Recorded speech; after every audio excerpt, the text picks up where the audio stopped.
Peguem a palavra de Deus e abram no primeiro livro de Reis, capítulo 18, versículo 17 ao 19. Eu vou ler 3 versículos. A palavra de Deus diz assim: E sucedeu que, vindo Acabe a Elias, disse-lhe Acabe: És tu o perturbador de Israel?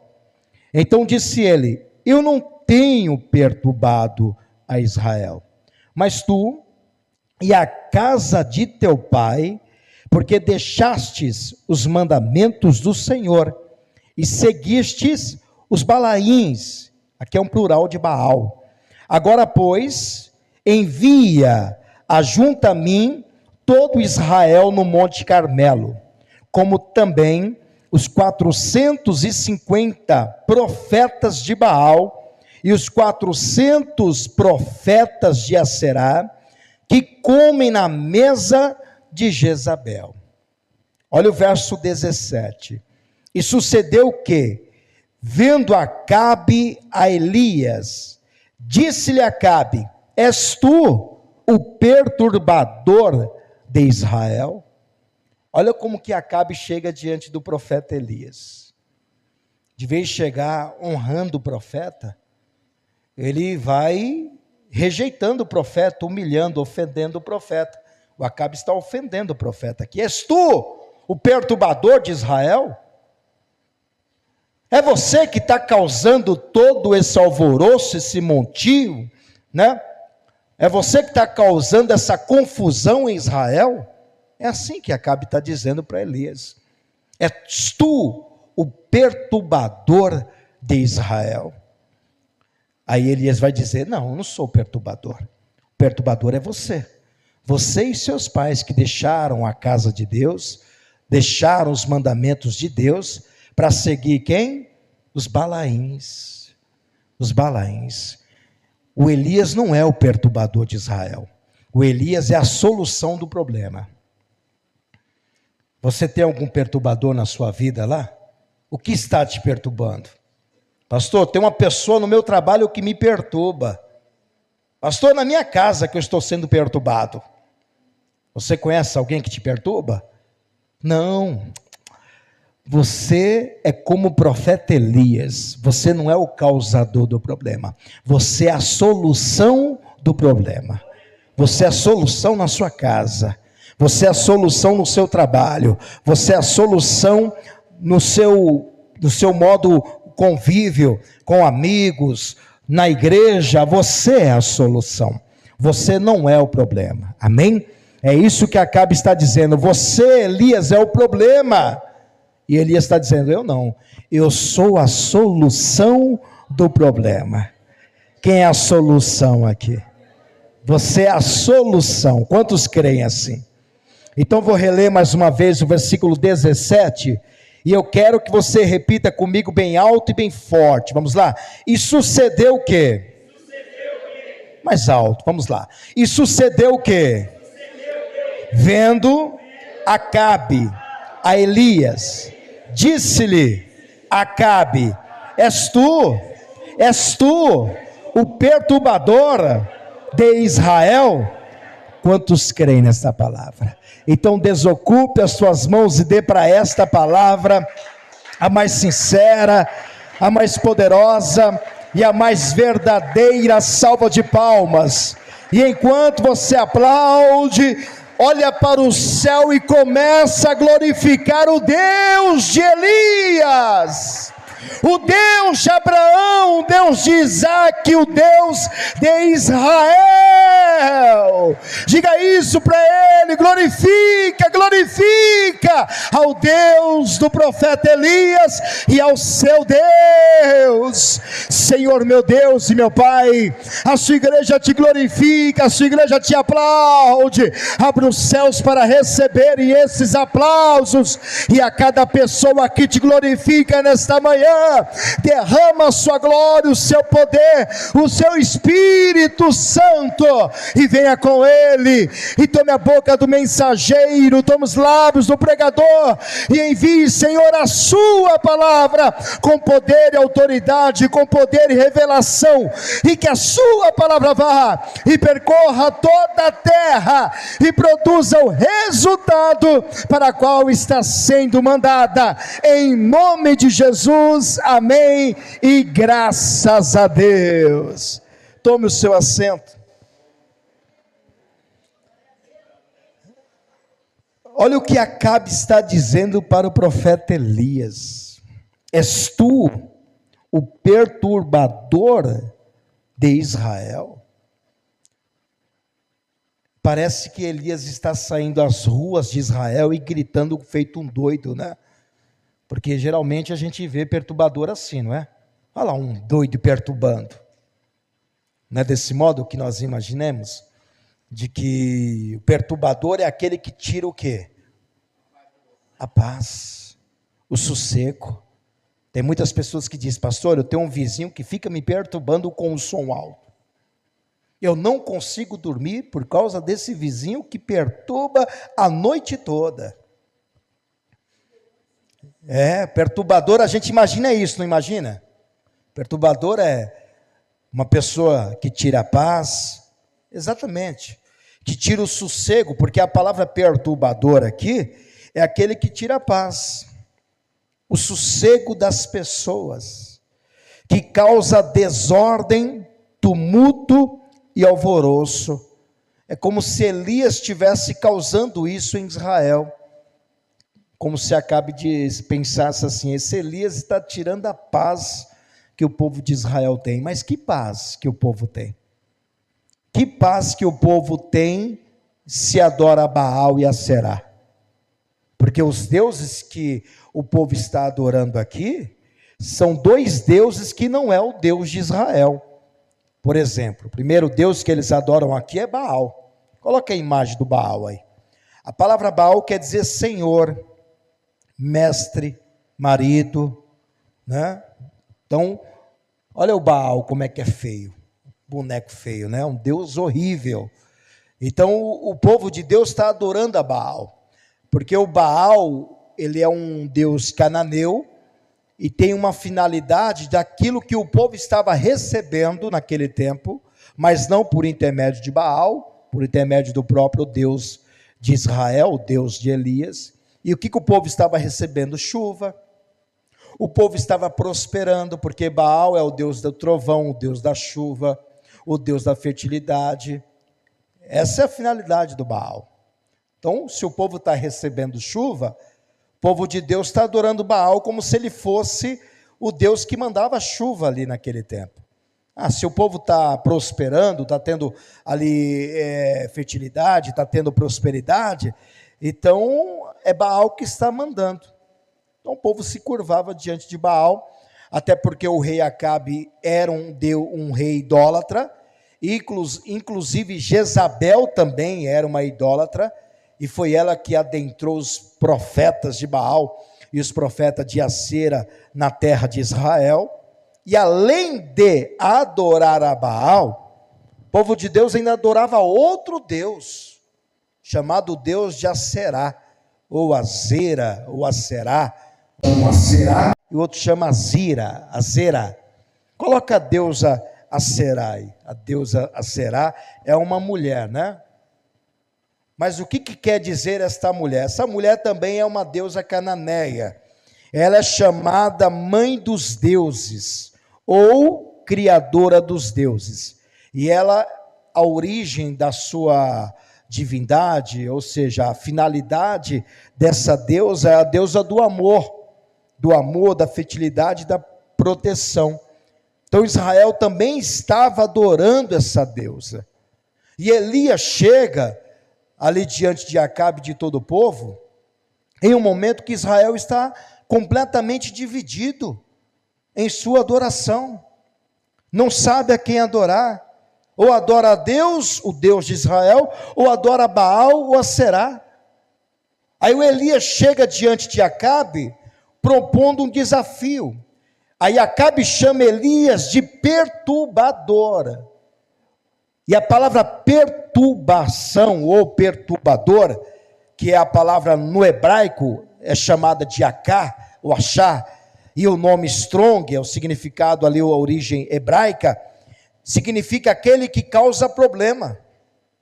Então a palavra perturbador no hebraico é aquele que causa problema. Repita comigo, perturbador é aquele que causa problemas. Mas vem cá, quem está causando problema em Israel? É Elias ou é Acabe? Quem está causando problema em Israel não é Elias, não é o profeta, é o Acabe e Jezabel. Eles que são culpados de tudo isso que está acontecendo em Israel. Mas é fácil colocar a culpa em alguém quando você é culpado. Ou seja, o Acabe está tirando a responsabilidade dos seus ombros, daquilo que está acontecendo em Israel, e colocando nos ombros do profeta Elias. Como se tudo que está acontecendo em Israel, a miséria, o caos, a falta de chuva, a morte que está tendo de animais, a morte que está tendo de homens, mulheres, crianças, por falta do quê? Da chuva, como se Elias é o culpado. Mas Elias não é culpado de nada. Elias não é o causador do problema. Elias é a solução daquele problema. Ele foi ali para solucionar a situação de Israel. Então é muito fácil o que Acabe está fazendo. Está tirando a culpa dos seus ombros e colocando sobre a culpa em quem? No profeta Elias. E isso é o que a humanidade faz, né? A humanidade não aceita os seus defeitos, seus erros. Aquilo que acontece, ela não reconhece, sempre tem uma justificativa. Você já viu que sempre tem uma justificativa? Eu cometi isso porque aconteceu aquilo, isso, aquilo.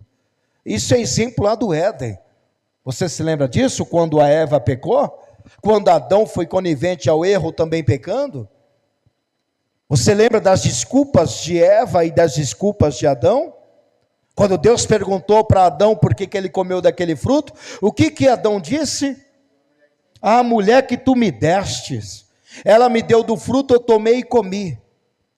Opa, mulher que tu me deste, a quem que ele colocou a culpa? Ele colocou a culpa na mulher, pastor, mas antes ele colocou em Deus. Porque ele disse, foi o Senhor que me deu. E eu não pedi, mulher. Foi o Senhor que me deu essa mulher, porque eu nem sabia, porque quando eu dormi, já acordei, já estava do lado. Quando Adão dormiu, Deus tirou da costela dele e a mulher já estava do lado.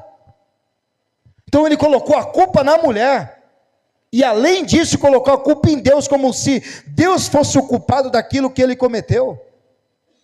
Olha só como é fácil, né, culpar alguém. Exatamente o que Acabe está fazendo, culpando Elias daquilo que está acontecendo. Aí quando Deus pergunta para a mulher, por que ela comeu do fruto que Deus ordenou a não comer, o que ela fala? A serpente me enganou. Ela colocou a culpa em quem? Na serpente agora. Agora a serpente é a culpada daquele mal que está acontecendo. Você observou que nenhum deles foram responsáveis em assumir a culpa? Adão podia bater no peito, Senhor, eu errei mesmo, eu fiz o que não deveria ter feito, eu comi do fruto que o Senhor ordenou a não comer, eu reconheço o meu erro. Mas ele quis o quê? Se justificar do seu erro. Aprenda uma coisa, hein? Quem está errado não se justifica, quem está errado reconhece o seu erro e ponto final. Já diz o ditado, o justo não se justifica, agora o errado se justifica. Você nunca vai ver o justo se justificando. Por quê? Porque Deus é quem justifica o justo. Agora, quem está errado sempre quer se justificar. Sempre quer dizer por que fez tal coisa, por qual motivo, por qual origem. Você fez porque você está errado. Não se justifica. Adão quis se justificar. A Eva quis se justificar. A Eva também quis. E o que aconteceu com eles? Cada um foi sentenciado segundo as suas culpas. Deus não deixou ninguém ileso. Todos foram culpados do erro. Todos. Deus sentenciou Adão, sentenciou Eva, e até a serpente foi sentenciada, e até a terra, que não tinha nada a ver com isso, foi sentenciada. Todos foram condenados. Adão vai trabalhar com o suor do teu rosto, e vai crescer espinhos na terra, vai crescer matos, vai crescer ervas, você vai ter que trabalhar arrancando tudo isto, debaixo do sol, para sobreviver. A Eva vai dar à luz com dores de parto, e o desejo disso vai ser para o seu marido. E a serpente vai rastejar pelo resto da sua vida, vai comer pó pelo resto da sua vida, e maldita vai ser a terra. Deus culpou, condenou todos, até quem não tinha culpa foi condenado. Por causa do quê? De ninguém se responsabilizar por aquilo que havia acontecido. É como se Deus pensasse assim: ninguém quer assumir, então todo mundo vai pagar. Todo mundo vai pagar. Você se lembra quando você estudava, um roubava a caneta e ninguém saía se não aparecesse a caneta? É ou não é? Você se lembra dessa história? A professora dizia assim: fecha a porta, ninguém vai sair enquanto essa caneta não aparecer. Ainda que a pessoa não tenha pegado, mas ela está ali sendo culpada por aquilo que não fez, por causa de um que não assumiu o seu erro. É assim. O Acabe está dando desculpas, ele está tirando a culpa que está sobre ele e colocando em quem? O que tem o profeta Elias nessa história? Porque perturbador quer dizer aquele que causa problema. Que problema que Elias está causando? O rei Acabe, que é o rei de Israel, ele que é o verdadeiro perturbador de Israel, é ele que é o causador do problema, junto com Jezabel, sua esposa. Eles estão causando o quê? O caos social, o caos na economia de Israel, o caos na área financeira de Israel, e o caos na área hídrica do país.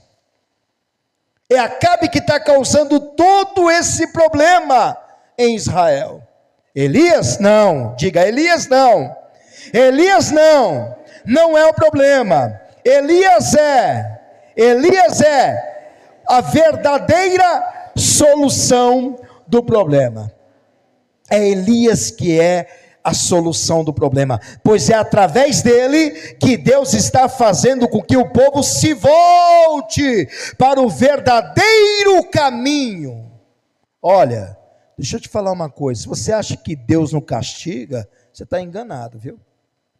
Se você acha que Deus não usa o sofrimento para trazer de volta, você está enganado.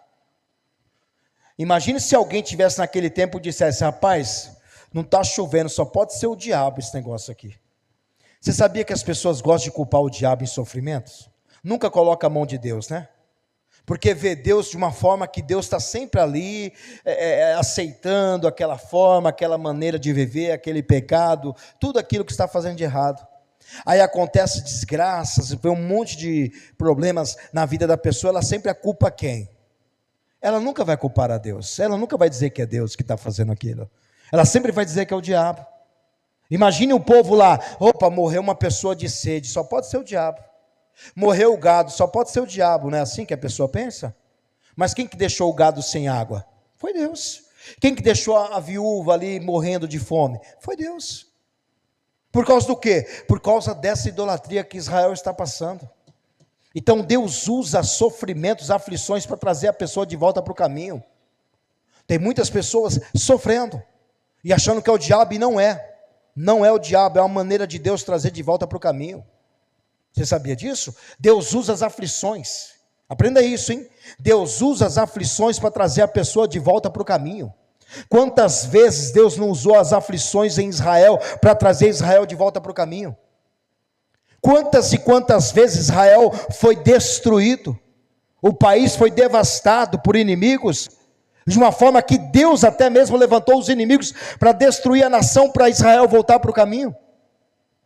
Nós temos uma visão de que tudo é o diabo, tudo é com o diabo. Não, se você está errado, não é o diabo, é Deus que está agindo para você voltar para o caminho. Deus está usando as aflições dessa vida para você abrir os olhos e voltar para o caminho. E eu te digo mais, voltar para o caminho enquanto há tempo, porque vai chegar um tempo que nem tempo você tem para voltar para o caminho. A palavra de Deus diz: buscai o Senhor enquanto se pode achar. Olha o que diz Isaías capítulo 48, versículo 10. Deus usa as aflições, é uma maneira de Ele fazer com que a pessoa se volte para Ele. Eis que te purifiquei, mas não como a prata, provei-te na fornalha do quê? Da aflição. Provei-te na fornalha da aflição. Entenda que Deus usa as aflições para trazer a pessoa para o caminho. O Jó, capítulo 36 de Jó, versículo 15, e eu quero ler na NTLH, olha o que Jó disse, que é o próprio Deus que usa as aflições. Mas Deus nos ensina, diga comigo, Deus nos ensina, por meio do quê? Por meio do quê? Do sofrimento. Deus nos ensina por meio do sofrimento e usa a aflição para abrir os nossos olhos. Se você tem uma visão de Deus diferente, começa a pensar diferente, hein? Porque Deus usa aflições e sofrimentos para que a pessoa se volte para o caminho.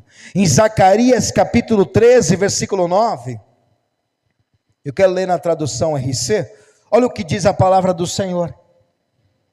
Porque eis aqui, capítulo 13, verso 9, olha o que diz a palavra: e farei passar, quem que vai fazer isto? Diga Deus.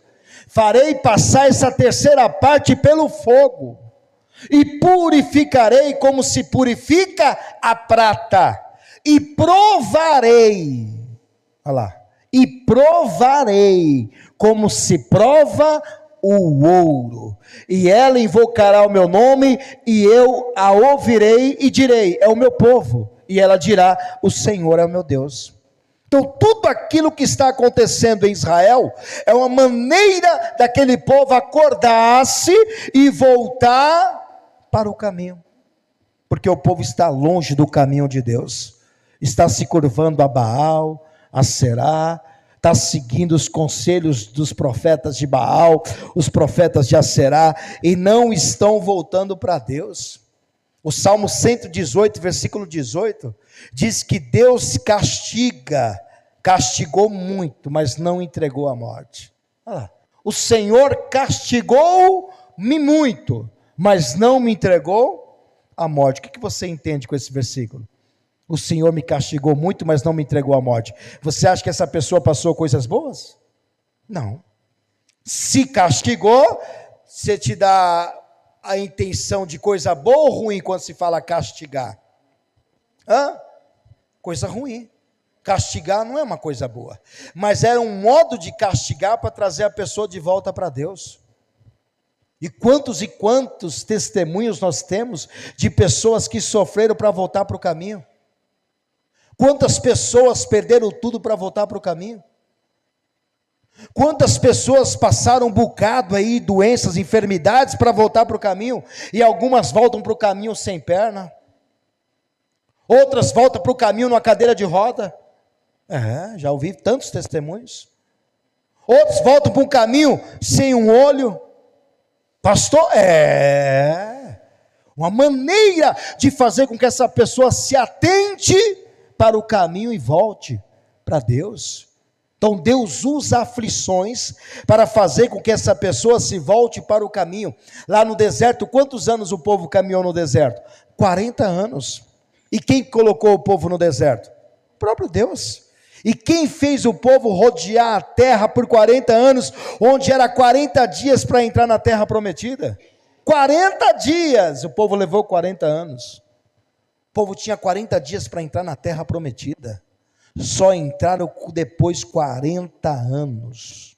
E diz a palavra que foi o próprio Deus que permitiu tudo isso. Mas para quê, pastor? Para ver o que estava no coração deles. se eles guardariam ou não os mandamentos do Senhor. Isso está lá em Deuteronômio capítulo 8, versículo 2.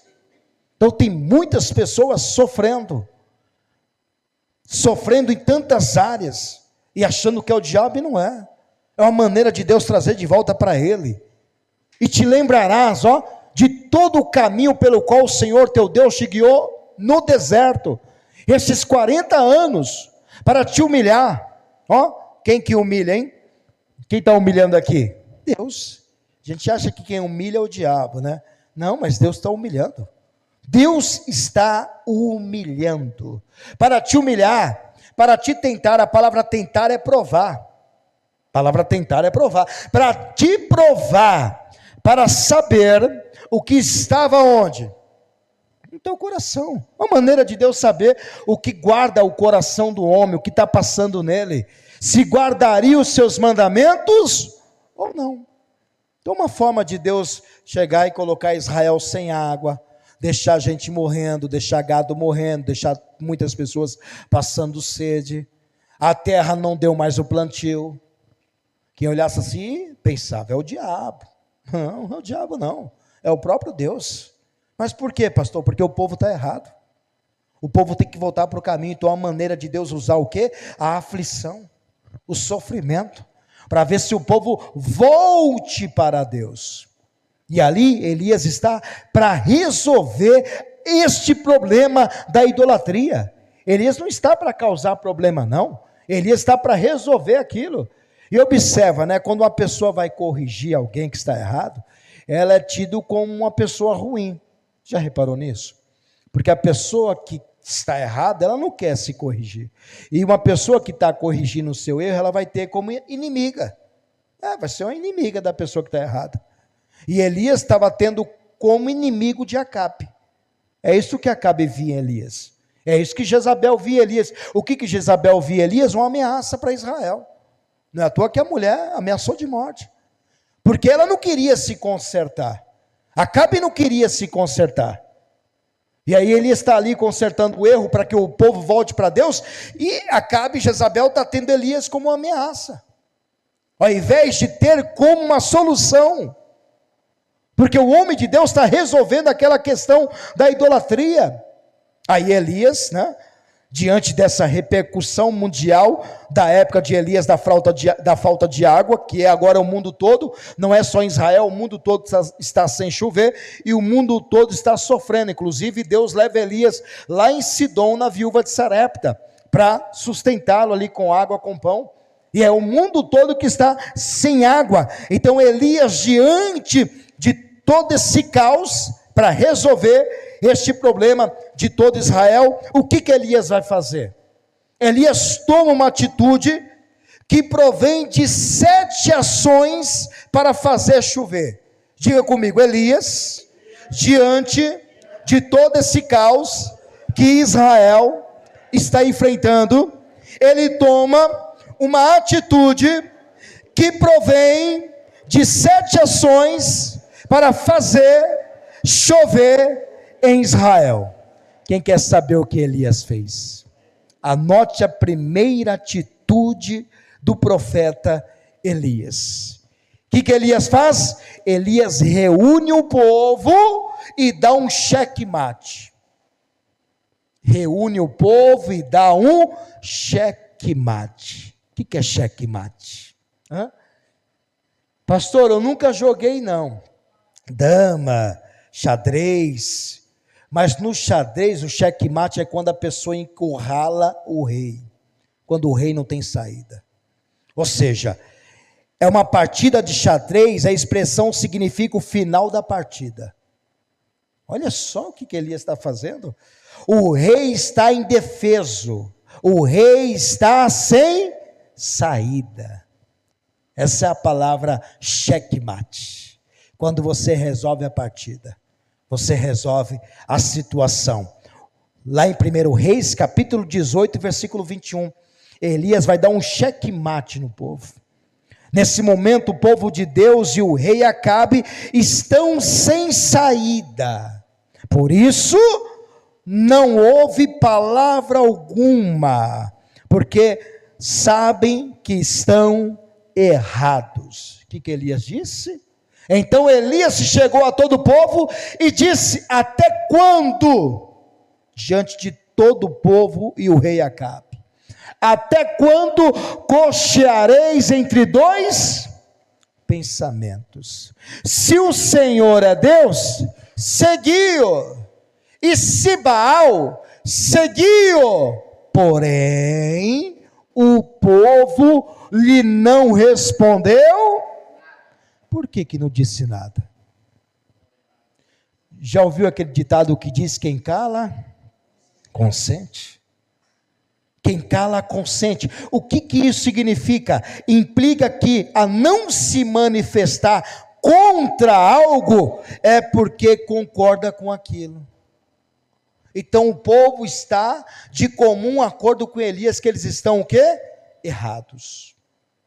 Então Elias, primeiro ele reúne o povo e dá o checkmate. Ele coloca o rei e todo o povo sem saída. Olha, homem de autoridade, hein? Até quando cocheareis entre dois pensamentos? Até quando vai achar que Deus é Deus de Israel e é o Senhor, e Baal também é o Deus da chuva? Até quando? Vocês vão ficarem servindo quantos senhores? Não tem como servir dois senhores. Não tem como andar em dois caminhos, trevas e luz. Não tem como dizer que é do bem e pratica o mal. Não tem como dizer que Jesus é o Senhor, mas também adora Mamon. Não é assim que Jesus disse? Não tem como servir dois senhores. Há de agradar um e desagradar a outro. O próprio Jesus disse isto. Ou vocês servem o Senhor, ou você serve a Baal. Elias está dizendo: ou você serve a Deus, ou você serve a Baal. Jesus disse que não tem como servir a ele e servir a Mamon. Mamon era o Deus da riqueza, né, que o povo servia. Aquela pessoa que vem na igreja, adora a Deus, mas tem uma santa na carteira. Conhece alguém que tem uma santa na carteira? A pessoa vem na igreja, mas tem uma imagem pendurada dentro de casa. A pessoa está no culto aqui, mas depois está na mesa branca lá. Tem muita gente que vem à igreja, não resolveu a situação, acaba levando para macumba. É assim. Houve um caso, uma menina que estava, né, com espírito de enfermidade. Isso quando eu fui pastor de uma outra igreja. E a mãe dela hoje é obreira nessa igreja que eu fui pastor, foi levantada lá no meu tempo. E a mãe dela ficou procurando a igreja, né, para buscar pela filha dela que estava perdendo a saúde, o cabelo tinha caído, cheio de feridas no corpo. Eu tenho a imagem de tudo, né? Cheio de feridas, uma doença espiritual. Que ela ia no médico, o médico fazia exame, não encontrava a solução, não tinha origem, não tinha causa. Nada, o médico não sabia qual era a origem da enfermidade, não tinha uma solução.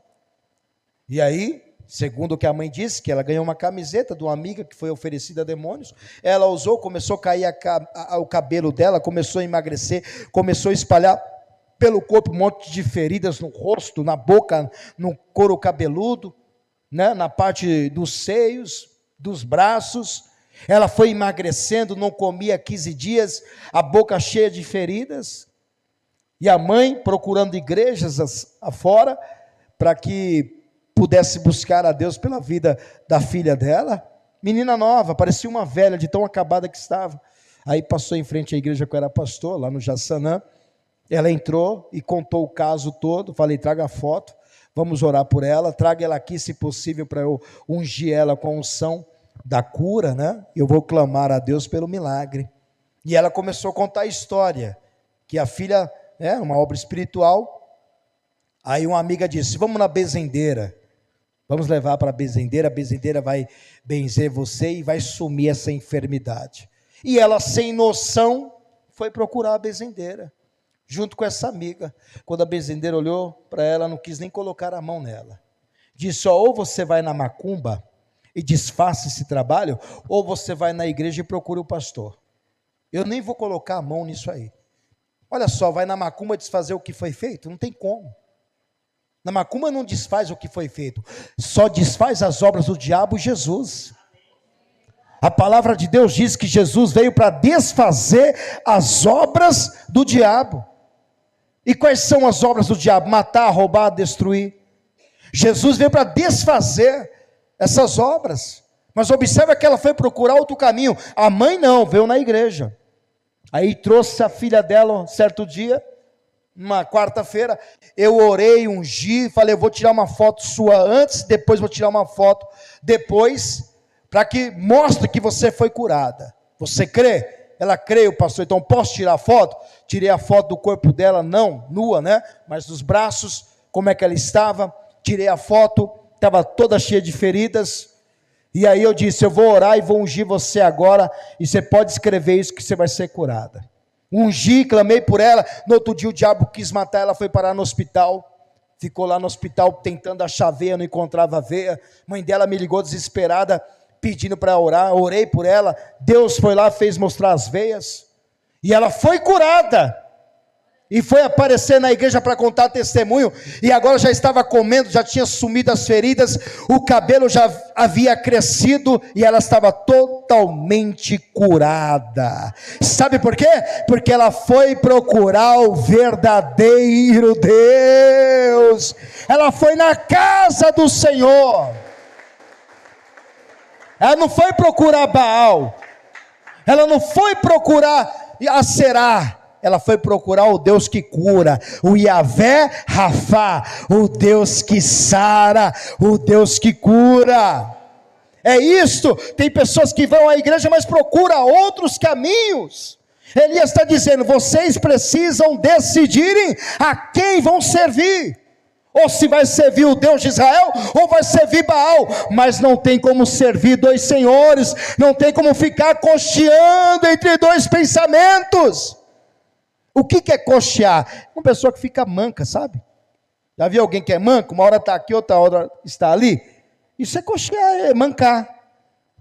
E Elias está dizendo, vocês não podem ficar mancando mais. Vocês precisam decidir. Então a primeira atitude, a primeira ação do profeta Elias, reúne o povo e dá um checkmate. Segunda ação, depois que Elias reuniu o povo, Elias faz um desafio com 2 novilhos. Olha lá, ele vai fazer um desafio em cima do Monte Carmelo. 1 Reis capítulo 18, versículo 23 e 24. Olha o que diz a palavra do Senhor. Deem-se-nos, pois, 2 bezerros, e eles escolheram um para Baal e outro para o Deus de Elias. Assim 2 bezerros, e o dividam em pedaços, e o ponham sobre a lenha, porém não lhe metam fogo, e eu prepararei outro bezerro, e o porei sobre a lenha, e não lhe meterei fogo. Verso 24.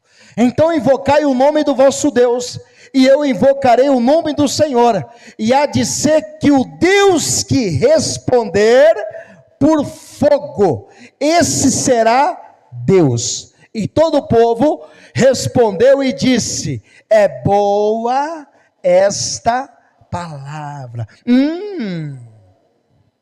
Olha o que o povo está dizendo, gostei. Boa é esta palavra, ou seja, bom é esse desafio.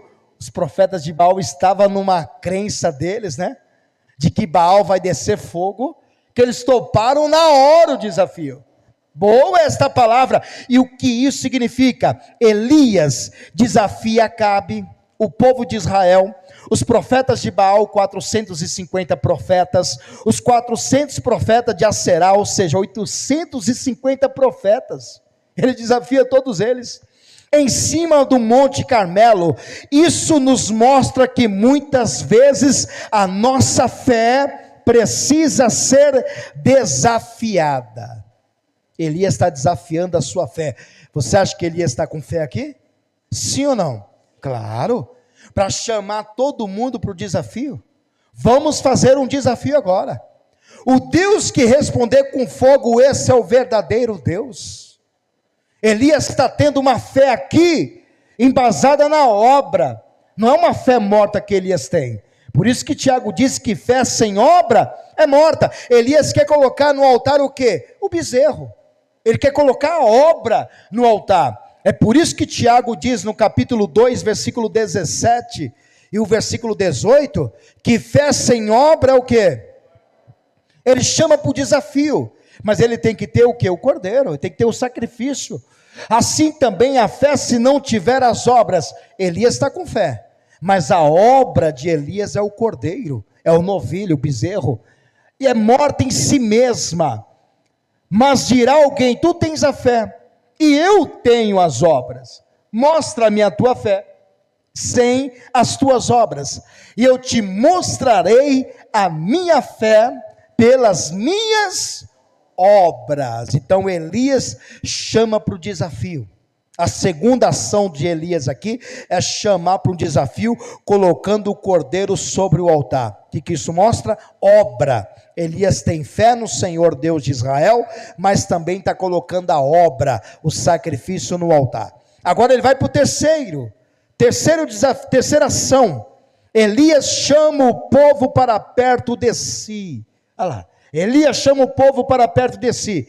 O que quer dizer isso? 1 Reis, capítulo 18, versículo 30, a parte A do versículo. Então Elias disse todo o povo: chegai-vos a mim. Olha lá, ele chama o povo para perto dele. Vem aqui. Chamou todo mundo para perto dele. E o que quer dizer isto? Elias teve muita coragem para chamar a responsabilidade para si. Ele teve muita coragem. Porque imagine, Elias estava o quê? Sozinho.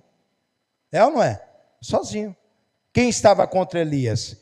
O povo, os profetas e Acabe. Estava todo mundo contra Elias.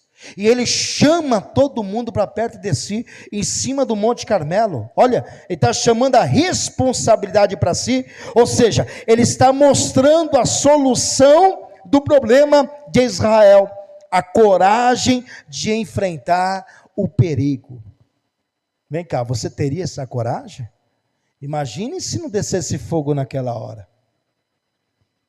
O que ia acontecer com você, hein? Você ia morrer na mão dos profetas de Baal. Você ia morrer na mão dos profetas de Aserá. Você ia morrer na mão de Acabe. Você ia ser apedrejado pelo povo de Israel. Já pensou?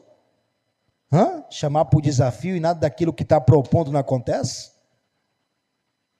Mas Elias, se ele chama para o desafio, é porque ele tem a certeza de que Deus vai responder.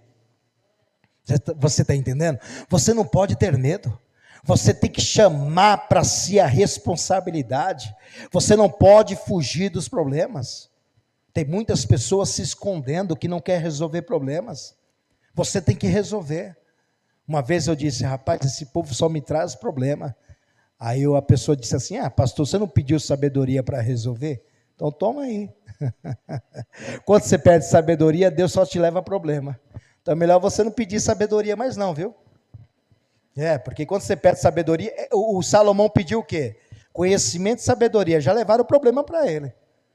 O problema que levaram para Salomão foi das mulheres, lembra? Ao invés de levar a solução, não, quem tem sabedoria não tem, resolve o problema, traz a solução. Então se você tem sabedoria, você tem que resolver.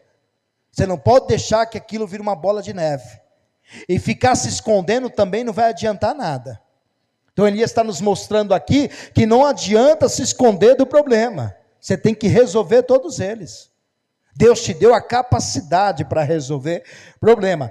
Eu sei que você não comete, não vai atrás de problema, mas as pessoas trazem para você. Quem é alguém aqui que é o MacGyver que se vira nos 30 para resolver? Ih, aconteceu isso, chefe.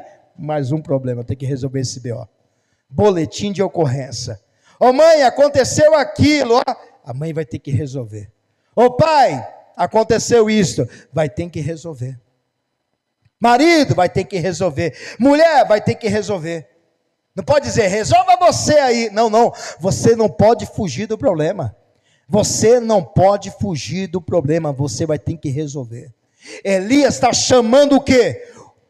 A responsabilidade para si. Porque ele sabe que vai resolver aquele problema. Ele não é o causador do problema, como disse Acabe, o perturbador. Ele é a solução daquele problema. E o que diz em Salmo 27, versículo 1, na NTLH, Elias com coragem enfrenta o perigo, que é aqueles homens em cima do Monte Carmelo. O Senhor Deus é o quê? A minha luz. e a minha salvação, de quem terei medo? Elias está com medo? Não. Por que ele não está com medo? Porque ele confia em quem?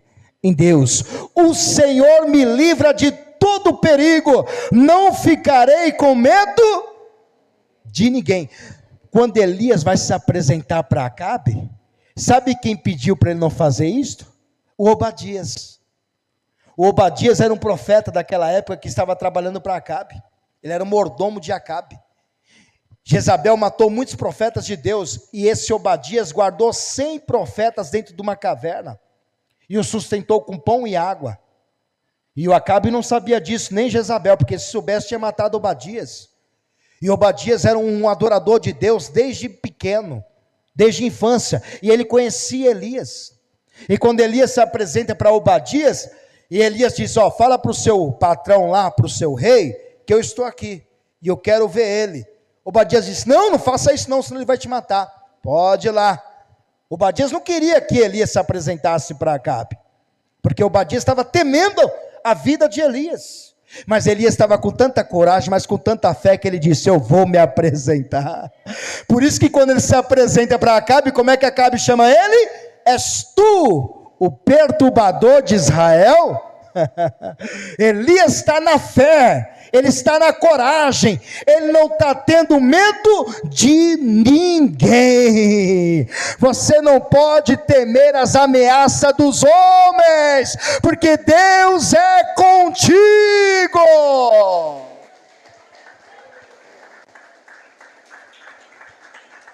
Elias está dizendo, o Senhor é a minha luz, a minha salvação, de quem terei medo? Ele está comigo. Então quando Elias chama o povo em cima do monte, ele traz a responsabilidade para si. Ele coloca a coragem, ele coloca o desafio, ele chama todos para cima do Monte Carmelo. Ele não temem aqueles homens. Quarta atitude, quarta ação de Elias. Elias repara o altar do Senhor. Olha lá. Como é que está o altar do Senhor, hein? Quebrado. Altar quebrado não vai descer fogo, né? Então aqui em 1 Reis capítulo 18, versículo 30, a parte B do versículo, vai dizer que Elias reparou o altar. Olha lá, muda para RC. Olha o que Elias vai fazer. Então Elias disse ao todo o povo, chegai-vos a mim. E todo o povo se chegou a ele, e reparou o altar do Senhor que estava... Como é que o fogo desce no altar quebrado? Não tem como. Então primeiro tem que reparar o altar. Ou seja, o altar há muito tempo não tinha sacrifício a Deus, porque está quebrado. Isso significa que a nossa vida precisa estar no centro da vontade de Deus. Como é que está a sua vida, hein? Você está agradando a Deus ou não? Deus está se agradando com você? Porque a sua vida tem que agradar ao Senhor. Você é o sacrifício no altar. Você precisa colocar a sua vida no altar do Senhor. Reparar o altar é reparar a sua vida. Aquilo que desagrada ao Senhor, tirar de você. Para quê, pastor? Para que o fogo desça. O fogo desceu antes ou depois do altar restaurado? Depois. Então quer dizer que o fogo só desceu no altar porque o altar estava restaurado. E o que o fogo representa? O Espírito Santo. Então o Espírito Santo só vai descer em você quando você consertar o seu altar. Então o que desagrada a Deus vai tirando. Pastor, eu estou fazendo isso. Não precisa falar para mim não, você vai falar para Deus. Não precisa, eu não quero ouvir o que você está fazendo ou o que você cometeu de errado. Eu quero que você repare o seu altar. Eu quero que você seja o sacrifício vivo no altar de Deus. Em Romanos capítulo 12, versículo 1, olha o que diz a palavra do Senhor. Coloca aí. Rogo-vos, pois, irmãos, pela compaixão de Deus, para que apresenteis o vosso corpo em sacrifício vivo, santo e agradável a Deus, que é o vosso culto racional. Então muitas vezes o fogo não desce, o Espírito Santo não vai, porque a pessoa está vivendo uma vida errada, está cometendo coisas erradas, né? Está no mundo aí fora, e aí o fogo não desce. Não tem como o fogo descer se o altar estiver quebrado. Elias teve que reparar o altar. Em primeira carta de Coríntios, capítulo 6, versículo 18 e 19, ouça o que diz a palavra. Olha lá, fuge da prostituição, fuge da prostituição, fugir da prostituição. Todo pecado que o homem comete é fora do corpo, mas o que se prostitui peca contra o seu próprio corpo. Então prostituição é idolatria. O povo está vivendo na prostituição. Israel está vivendo na prostituição, que é idolatria. Está traindo o seu Deus com imagem de Baal, com imagem de Aserá. Isso é prostituição, é trair o seu Deus, que é como marido. Deus é o marido de Israel. Então Israel está traindo. Versículo 19. Ou não sabeis que o nosso corpo é o templo do Espírito Santo, que habita em vós, proveniente de Deus, e que não sois de vós mesmos? Nós temos que restaurar o nosso altar. O que você está fazendo de errado, que Deus não está se agradando, e o Espírito Santo ainda não desceu sobre você? Porque o Espírito Santo tem ciúmes. Se ele tem ciúmes é porque alguma coisa de errado tem acontecido, e deixou ele com ciúmes. Em Efésios capítulo 4, versículo 30, fala que o Espírito Santo tem ciúmes. Olha lá, não entristeçais o Espírito Santo de Deus, no qual estáis selados para o dia da redenção. Não entristeçais, alguma coisa que faz de errado, entristece o Espírito Santo e ele não desce. Então se você quer receber o Espírito Santo, quem quer receber o Espírito Santo? Tem que fazer o quê? Diga, reparar o altar. E qual é o altar? Diga, a minha vida. Tem que estar no centro da vontade de Deus. Amém? Então vamos para a quinta ação do profeta Elias agora. O que Elias faz depois que repara o altar? Elias coloca o bezerro no altar. O altar está restaurado. Agora vem o quê? O novilho, vem o bezerro no altar. 1 Reis, capítulo 18, versículo 33. Olha lá o altar, está vendo? Então armou a lenha e dividiu o bezerro em, não diga quantos pedaços, mas eu imagino que fosse 12. Quem imagina 12 comigo? Imagino que fosse 12. Que ele pegou 12 pedras, não foi? Que representa as 12 tribos. Então eu imagino que ele pegou o bezerro e repartiu em 12 pedaços. Não fala 12 aqui, mas eu imagino, né? E pôs sobre o quê? A lenha. Então o altar está arrumado, agora ele colocou o que no altar? Diga, a oferta. O que ele colocou no altar? A oferta.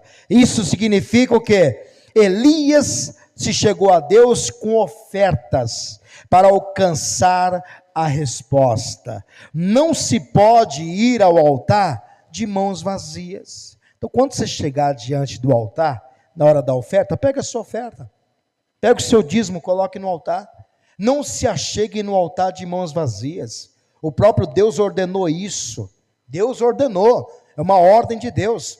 Lá em Deuteronômio capítulo 16, e o versículo 16 e 17, ele diz que todo homem tinha que em Israel ofertar, em 3 festas muito importantes, essas festas. Olha lá, 3 vezes no ano, nos dias de festas. Todo varão entre ti aparecerá perante o Senhor teu Deus, no lugar que escolher, na festa dos pães asmos. O que é festa dos pães asmos? Festa de pão sem fermento. Então pães asmos é pães sem fermentos, e significa Páscoa, exatamente isso, é a festa de Páscoa. E festa das semanas, o que é a festa das semanas? Para os judeus é a festa da colheita, onde colhia os primeiros frutos e entregavam para Deus. Olha, os primeiros frutos eram de Deus, que eram as primícias, né? O dízimo, levavam para Deus. Para nós, o que é a festa das colheitas? Para os cristãos, para os judeus é colheita e primícias diante de Deus, entregar os primeiros frutos. Para os cristãos é o dia que o Espírito Santo desceu, chamado o dia de Pentecostes, que quer dizer 50 dias depois da Páscoa. Então eles comemoraram a Páscoa, 50 dias depois o Espírito Santo desceu, está lá em Atos capítulo 2 que fala sobre isso. E a palavra Pentecoste é uma palavra grega que quer dizer 50 dias, ou seja, 50º, né? Então olha só que interessante essas festas importantes. Festa de Páscoa, festa de Pentecostes, que mostra que o Espírito Santo desceu. Depois vem a festa dos tabernáculos. O que é festa dos tabernáculos? A festa das cabanas, onde Israel morou por 40 anos no deserto. Então ninguém tinha uma casa de alvenaria, de concreto, era casa de cabana. Desmontava a cabana, montava a cabana, inclusive o tabernáculo era de cabana. Então, festa dos tabernáculos quer dizer festa das cabanas. Israel comemora essa festa 8 dias. Então, todas essas festas são celebradas em Israel. E todo ano tem que em Israel, todo homem, celebrar essas 3 festas. Tem que estar lá. Festa da Páscoa, a festa do Pentecostes, que é a festa da colheita, né, das semanas, e festa do tabernáculo. E como é que eles vão em Israel? Porém, não aparecerá vazio perante o Senhor. Olha a tradução em NVI como vai dizer: não se apresentará de mãos vazias. Olha lá, nenhum deles deverá se apresentar-se ao Senhor de mãos vazias. Então você não pode chegar diante do altar de mãos vazias. Tem que trazer sua oferta, tem que trazer o seu dízimo, porque é uma ordenança de Deus. Versículo 17: cada um de vós trará, cada um, todos, trará uma oferta, conforme as bênçãos recebidas do Senhor seu Deus. Cada um trará uma oferta. Ninguém poderia chegar em Israel de mãos vazias. Todos tinham que levar ofertas. Um levava mais porque ganhou mais, outro levava menos porque ganhou menos, mas cada um daria, conforme aquilo que tem. Então, quando Elias, ele coloca o bezerro no altar, o que ele está dizendo ali? Eu não me achego no altar de mãos vazias. Eu trago a minha oferta para a casa de Deus. Quem trouxe a sua oferta para a casa de Deus? É isso aí, quem trouxe o seu dízimo para a casa de Deus? E quem é que traz a sua oferta, o seu dízimo para a casa de Deus? Quem se apresenta no altar de mãos cheias? Deus também vai te abençoar. Viu? Elias foi abençoado. O que ele queria, Deus deu no altar. Sexta ação de Elias, coloca aí a sexta ação. Elias mandou derramar água no altar. Que coisa, hein? Olha, o que o povo está precisando mesmo? De água. E o que o Elias derrama no altar? Quem olhasse assim dizia: esse cara é doido. O povo morrendo de sede e jogam água no altar. Mas aprenda uma coisa, hein? Você coloca no altar aquilo que você precisa. Elias colocou no altar aquilo que ele precisa. O povo precisa do quê? De água. E foi pouquinho que Elias colocou? Não. Não. A água seria o bem mais precioso que o povo precisava. Elias derramou no altar justamente o que Israel queria. Temos que colocar no altar o que vai vir de volta para nós. O que você precisa? Quem precisa de dinheiro aí? Levante a mão. Então coloca no altar dinheiro, que vai vir dinheiro para você. O altar te dá aquilo que você precisa, e não te dá na mesma proporção, te dá muito mais. Elias colocou quantos cântaros no altar? Quantos cântaros? 12 cântaros. Sabe quantos litros foram ali no altar? 153 litros d'água. É pouco ou é muito? É muito. Cada cântaro cabia em torno de 12 a 13 litros d'água. Quando ele diz: vai lá me buscar 4 cântaros de água, o povo desceu para buscar água. Onde eles buscaram aquela água é impressionante, hein? Eles buscaram 4 cântaros de água. Elias disse: derrama no altar. E você acha que foi rápido, Para descer do monte, pegar a água onde estava, leva-se em torno de 30 a 40 minutos. Imagine você subir naquele Monte Carmelo com aquele balde de água, aquele cântaro de água na cabeça. É pesado. Leva em torno de 30 a 40 minutos. Aí você coloca aí 40 minutos, para ir e para subir. Então levou cerca de 3 horas para subir 12 cântaros de água. 3 horas. É pouco ou é muito? Só para fazer essa ação. Olha o tanto de tempo que está levando. Leva-se tempo. Então Elias colocou no altar exatamente o que o povo mais precisava. E olha o que diz a palavra do Senhor, Provérbios capítulo 12, versículo 14, eu vou ler na tradução da linguagem de hoje, toma posse dessa palavra. Você recebe justamente aquilo que você coloca no altar. Aprenda isso, hein? Você recebe aquilo que você coloca no altar. Pastor, eu não coloco nada no altar, então você não recebe nada. Não coloca nada. Agora, se você coloca no altar, você recebe aquilo que você coloca. Quem toma posse dessa palavra? Você recebe aquilo que você coloca no altar. Elias colocou 12 cântaros de água, 153 litros d'água. E o que diz aqui a palavra? Você será recompensado pelas coisas boas que disser, e receberá de volta aquilo que fizer. Quem vai receber de volta aquilo que fizer? Vem cá, Elias colocou 12 cântaros. E quantos litros de água Deus deu para Elias? Diga, uma abundante chuva. Uma abundante chuva. Você acha que Deus só deu 12 litros d'água? Você acha que Deus só deu 153 litros d'água? Deu tanta água que Elias disse, manda Acabe correr que ele vai ficar entolado, porque vai chover bastante. Eu profetizo na sua vida, que você tenha muita prosperidade de Deus, por aquilo que você faz, diante do altar do Senhor. Toma posse, tudo aquilo que você fez para Deus, vai voltar para você 100 vezes mais. Tudo que você fizer para Deus vai voltar para você multiplicado, porque Deus disse, dai e ser-vos-á dado, uma boa medida, recalcada, sacudida e transbordante, porque com a mesma medida com que medides, vos medirão.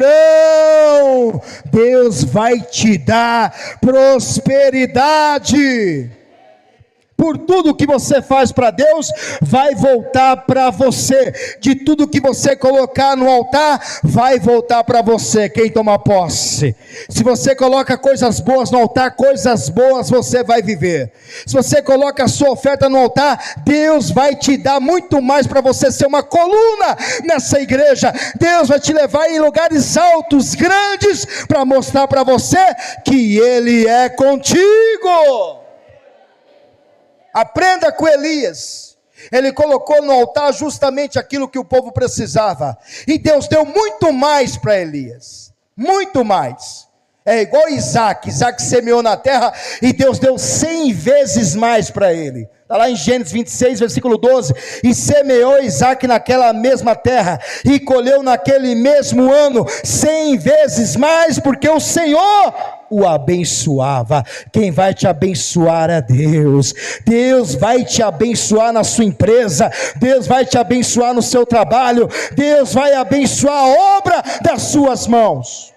Toma posse desta palavra. E a sétima e última ação de Elias, depois que Elias colocou água, o que Elias fez? Diga, Elias orou, e Deus respondeu. Elias orou e Deus respondeu. 1 Reis capítulo 18, versículo 36 e 37, a oração de Elias foi a mais rápida de todas. Eu quero até fazer com você esta oração, para você ver que não é por muito orar que Deus responde. Tem pessoa que diz, pastor, eu não sei orar. Se você orar 30 segundos, Deus responde. Sabia disso? Elias orou cerca de 27 segundos. É muito ou é pouco? Nem 1 minuto Elias orou.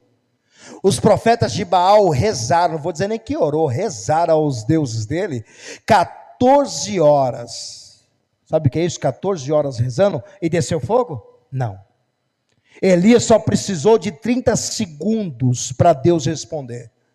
Você está vendo? Não é por muito falar que Deus responde. Mas por que aconteceu? Porque o altar já estava reparado. Diga comigo, o altar já estava reparado e completo. O altar estava reparado e completo. Já tinha tudo no altar, já tinha as pedras, já tinha lenha, já tinha o bezerro, já tinha água. Agora só precisava do quê? Diga, do fogo. Só precisava do quê?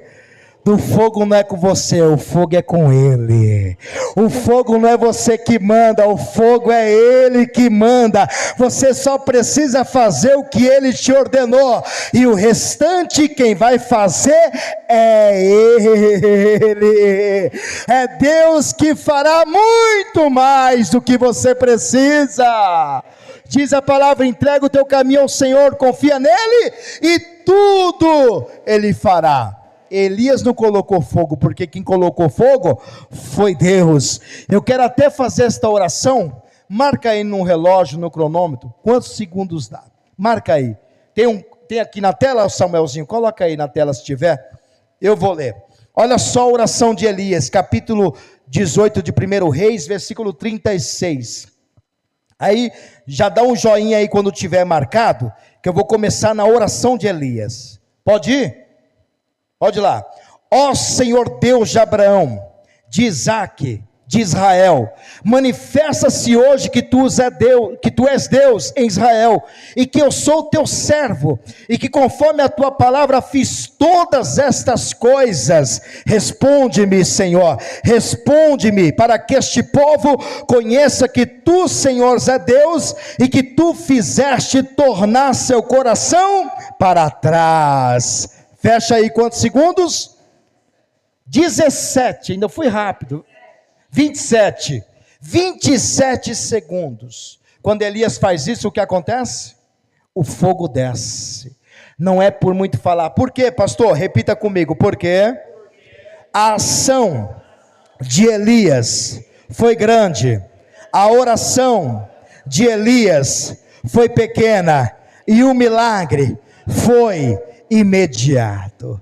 Quando a ação é grande, a oração é pequena, o milagre é imediato. Elias já havia feito uma grande ação, por isso que não precisava orar, e o milagre foi imediato. Coloca aí: quando a ação é grande, a oração é pequena, o milagre é imediato. Jeremias 33:3 diz: clame a mim e responder-te-ei, e anunciar-te-ei coisas grandes e firmes que não sabes. Repita comigo: quando a ação é grande. Repita: quando a ação é grande, a oração é pequena, o milagre é imediato. Quem crê nisso, se